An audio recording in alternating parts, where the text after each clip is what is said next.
Waalaikumsalam warahmatullahi wabarakatuh. Alhamdulillah wa syukurillah, salatu wassalamu ala rasulillah dan nabi abada.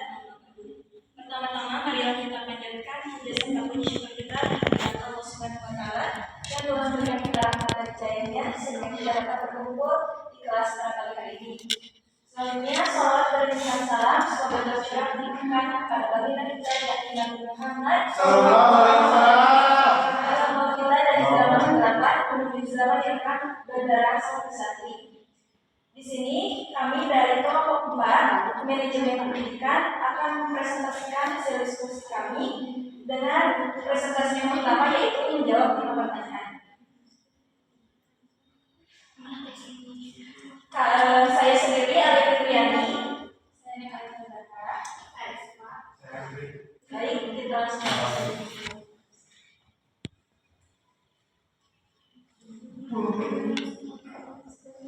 Pertanyaan yang pertama, apa peran utama bidang kepegawaian dalam tenaga pendidik? Di sini jawaban kita yaitu meliputi perencanaan, pengadaan, pengangkatan, pengembangan, dan pengelolaan urusan kepegawaian lainnya. Mereka bertanggung jawab atas memastikan tenaga pendidik memiliki kualitas yang baik sesuai dengan standar yang ditetapkan. Selanjutnya, pertanyaan yang kedua, bagaimana cara meningkatkan motivasi kerja guru? Cara meningkatkan motivasi kerja guru yaitu adalah kita harus dimulai dari kepala sekolahnya, karena kepala sekolah itu sebagai pemegang jabatan tertinggi di sekolah itu. Lalu peningkatan motivasi kerja juga berkaitan dengan bagaimana cara kepemimpinan yang diterapkan oleh kepala sekolah. Nah, jika kepala sekolah menerapkan kepemimpinan transformasi, maka yang bisa kita lakukan di antaranya adalah mengadakan seminar atau pelatihan dari pembicara terkenal. Selanjutnya bisa membuat monitoring atau pemantauan, yaitu dengan menginstruksikan guru menandatangani daftar hadir ketika akan masuk kelas. Selanjutnya memberikan SK atau surat keputusan jika guru tidak hadir atau tidak menandatangani daftar hadir setiap masuk kelas. Selanjutnya mengadakan rapat rutin mingguan atau bulanan untuk mengevaluasi dan mempersiapkan program kerja selanjutnya. Lalu jika kepala sekolah menerapkan kepemimpinan transaksional, maka yang bisa dilakukan antara lain adalah yang pertama memberikan penghargaan, hadiah atau reward kepada guru yang rajin dalam melaksanakan tugasnya. Lalu bisa juga memberikan surat peringatan atau punishment sebagai bentuk teguran atas kelalaian guru. Yang selanjutnya adalah pertanyaan mengapa saja tenaga pendidik yang baik sangat penting. Yang pertama, guru menjamin kualitas pendidikan. Guru adalah ujung tombak dalam proses belajar mengajar. Tenaga pendidik yang kompeten mampu menyampaikan materi secara efektif, memotivasi siswa, dan menciptakan suasana belajar yang kondusif. Yang kedua, mempengaruhi perkembangan karakter siswa.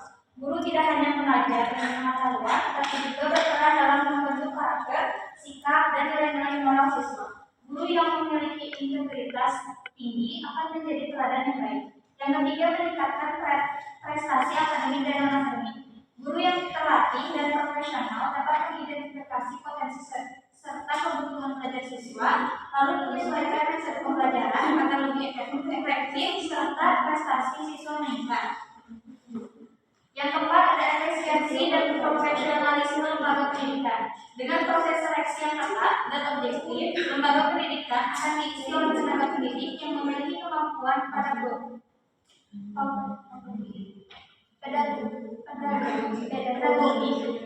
profesional, sosial, dan kepribadian yang baik.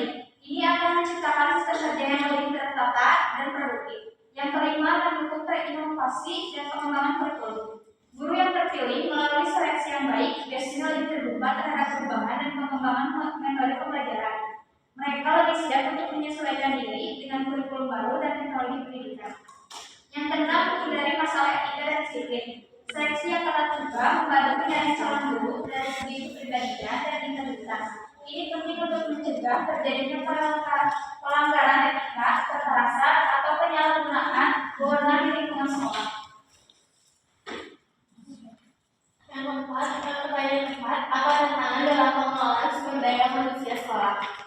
Pengelolaan sumber daya manusia atau SDM di sekolah memiliki berbagai tantangan, antara lain yang pertama, kualitas dan kompetensi guru. Rekrutmen guru yang berkualitas sesuai dengan kebutuhan sekolah. Pengembangan profesional guru melalui pelatihan dan yang berkelanjutan. Adaptasi guru terhadap kurikulum dan metode pembelajaran yang terus berkembang. Lalu yang kedua, motivasi dan kesejahteraan guru.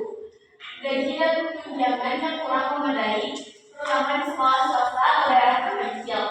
Beban kerja yang tinggi seperti tugas administrasi di luar mengajar. Kurangnya penghargaan dan apresiasi terhadap kinerja guru. Lalu yang ketiga, manajemen konflik.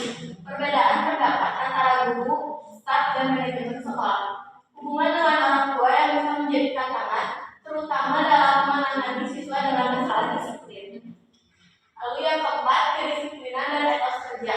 Menjaga kedisiplinan tenaga pendidik dan staf agar tetap profesional, mengatasi absensi atau ketidakhadiran guru yang bisa mengganggu pembelajaran. Lalu yang kelima, peningkatan teknologi dalam pendidikan. Kita semua guru memiliki kemampuan teknologi yang baik, pelatihan dan adaptasi terhadap penggunaan teknologi dalam pembelajaran seperti e-learning.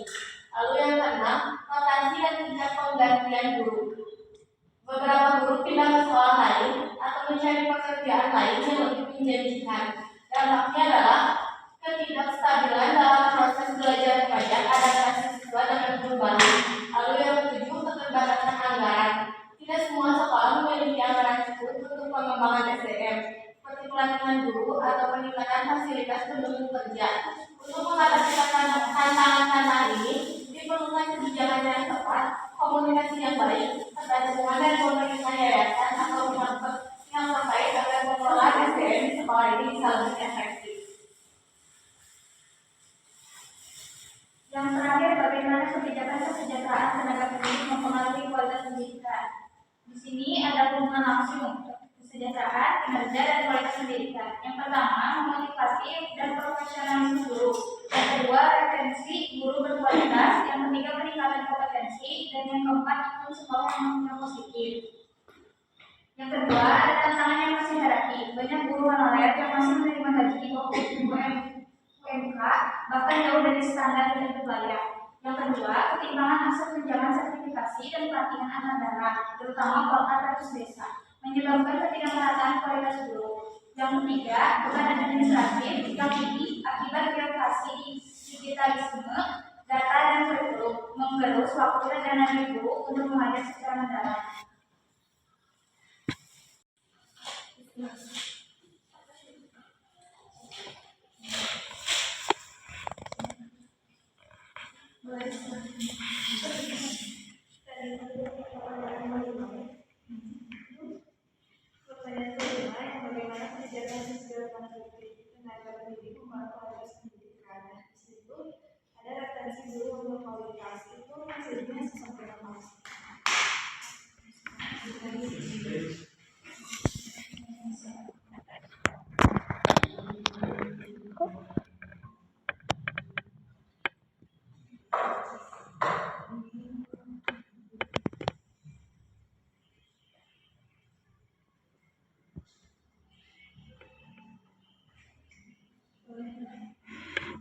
Kan tadi salah satu perkembangan itu dengan dari kepala sekolahnya dulu.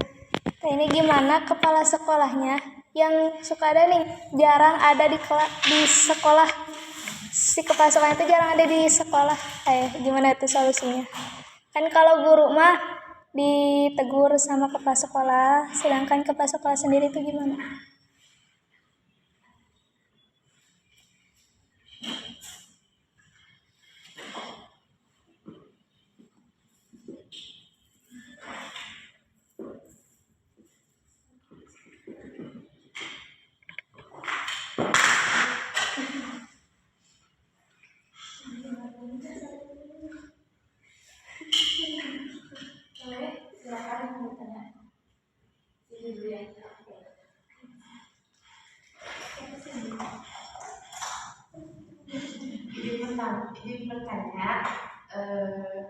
Apa peran yayasan di sekolah?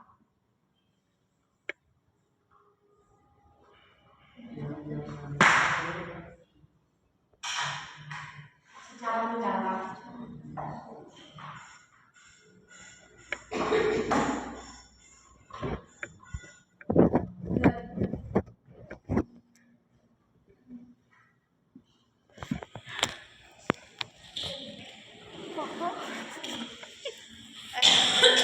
Izin bertanya, itu kan di poin keempat ada iklim sekolah yang positif ya.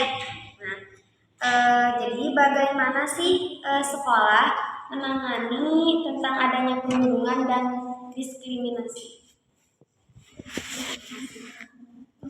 Baik, untuk sesi pertanyaan kami tutup, kami akan jawab dulu.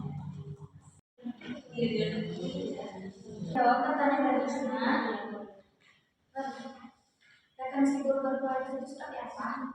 Referensi guru berkualitas itu upaya memperkenalkan guru-guru yang kompeten dan berdedikasi terhadap pengabdian dalam sekolahnya. Ini penting karena guru berkualitas berperan besar dalam keberhasilan belajar siswa dan menciptakan lingkungan sekolah yang stabil. Namun, banyak guru berkualitas meninggalkan fungsinya karena gaji, tekanan kerja, dan kurangnya dukungan. Maka, perlu ada penghargaan, lingkungan kerja yang baik, dan peluang pengembangan agar mereka tetap bertahan.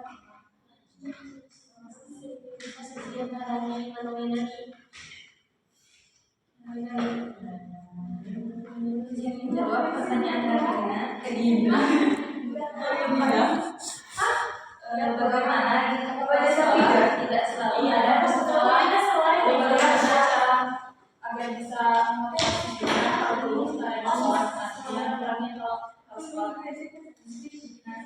kalau dari pengalaman sendiri emang kalau sekolah itu tidak selalu ada di sekolah karena bisa jadi dia itu ngerjain satu hal yang memang kerjaan itu keluar dari sekolah.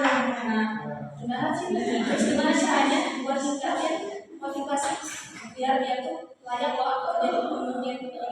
Nah, makanya tadi balik lagi sama gimana cara kepemimpinan yang dilakukan sama sekolah itu.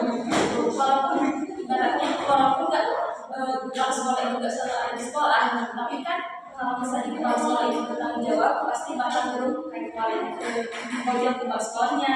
Kalau kami guru yang mungkin percaya sama kepala sekolahnya untuk bisa ngarahin, untuk bisa memotivasi guru juga gitu.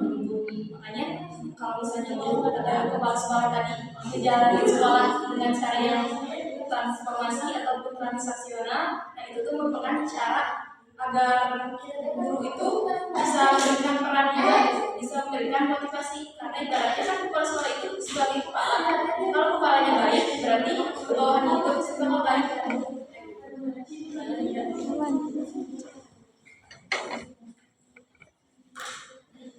Lalu selanjutnya pertanyaan dari Cindy. Apa peran yayasan di sekolah secara mendalam?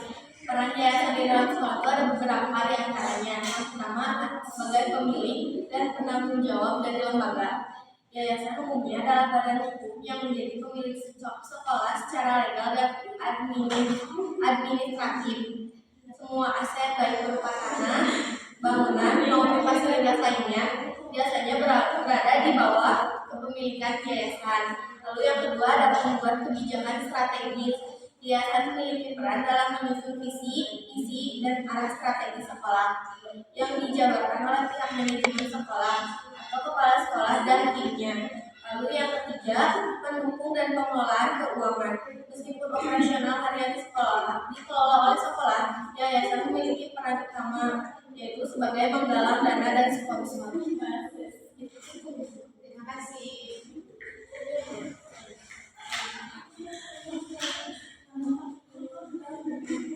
Yang terakhir pertanyaan dari kami, bagaimana peran sekolah menangani perundingan dan diskriminasi? Peran sekolah sangat berperan penting dalam mencegah dan menangani perundingan serta diskriminasi dengan membuat aturan tegas, memberikan pendidikan karakter, dan menciptakan lingkungan yang aman dan inklusif. Sekolah juga menyediakan mekanisme pelaporan yang aman, pendampingan oleh guru BK, serta mengambil tindakan adil terhadap pelaku agar tercipta suasana belajar yang aman bagi semua siswa.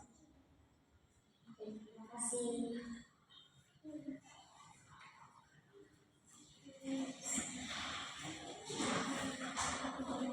Baik, mungkin sekian presentasi menjawab pertanyaan dari kelompok kami. Selanjutnya dilanjutkan dengan simulasi. Kelompok akan melanjutkan simulasi dari kelompok kami yang berjudul tentang kepegawaian di institusi pendidikan. Kami akan memperagakan sebagai tata usaha, Alfa sebagai tata usaha bagian administrasi umum, saya sebagai orang tua siswa dan juga sebagai kepala sekolah.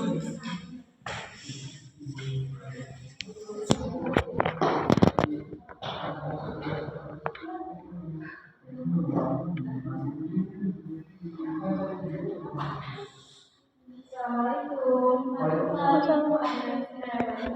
Ibu, saya siswa kebelasan dari anak saya. Boleh tahu? Oh boleh. Saya boleh tahu dulu nama dan kelasnya. Nama anak saya Nadira dari kelas 2A. Berapa ya ibu tunggakannya? Baik, saya lebih dulu. Oh iya. Ibu yang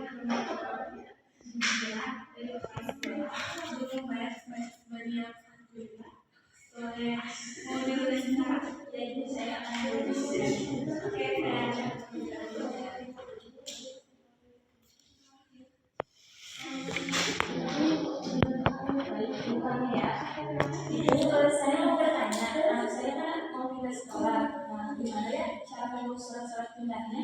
Oh, ibu sudah terpindah. Lalu ibu boleh datang ke bagian umum terlebih dahulu untuk bisa mendapatkan saya. Terima kasih ibu.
Sekarang saya berperan sebagai kepala sekolah. Assalamualaikum warahmatullahi wabarakatuh. Ibu, saya mau minta laporan dari bagian tata usaha, baik dari administrasi umum dan bagian administrasi keuangan. Jika sudah siap laporannya, saya tunggu di meja saya untuk mempersiapkan laporannya. Lalu saya akan mengajar kepada bagian keuangan dulu, nanti baru saya berikan kepada ibu. Terima kasih Bu.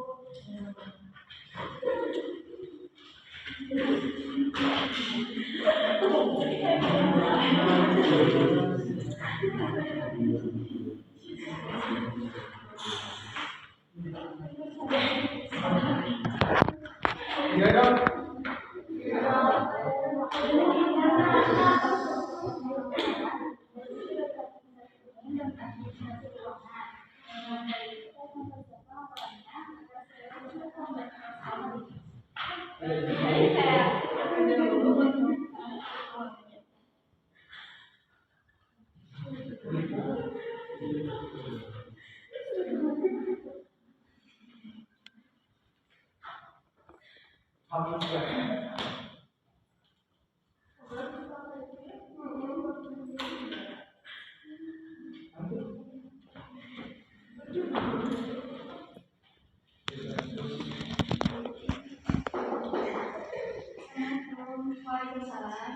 Ibu, kami akan minta laporan lagi.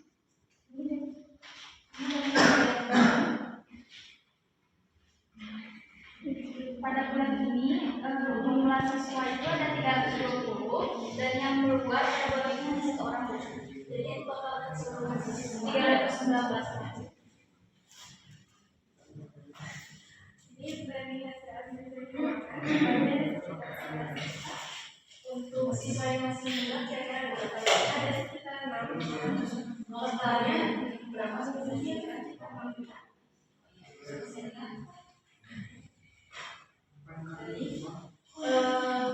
Untuk bagian administrasi keuangan, nah kita harus cair. Nah, jadi untuk bagian administrasi keuangan, nanti mohon dilihat kapasitasnya dan administrasimu. Kalau nanti ada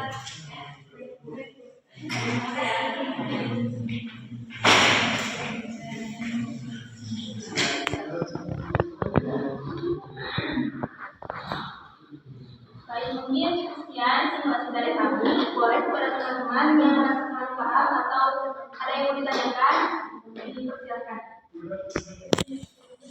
Untuk melakukan simulasi yang berjudul kepegawaian dalam institusi pendidikan. Nah, kami mengambil tema yaitu di bagian tata usaha. Yaitu tata usaha itu kami ada yang berperan sebagai administrasi umum dan administrasi keuangan. Untuk bagian administrasi umum, yaitu bertugas untuk menyiapkan laporan, data jumlah siswa yang aktif, siswa yang sedang keluar, data siswa. Untuk bagian keuangan adalah bagian yang menerima ketika pembayaran bulanan siswa dan juga ketika dana bos dan lain-lain. Mungkin sekian simulasi dari kelompok kami. Wabillahi taufiq wal hidayah. Assalamualaikum warahmatullahi wabarakatuh.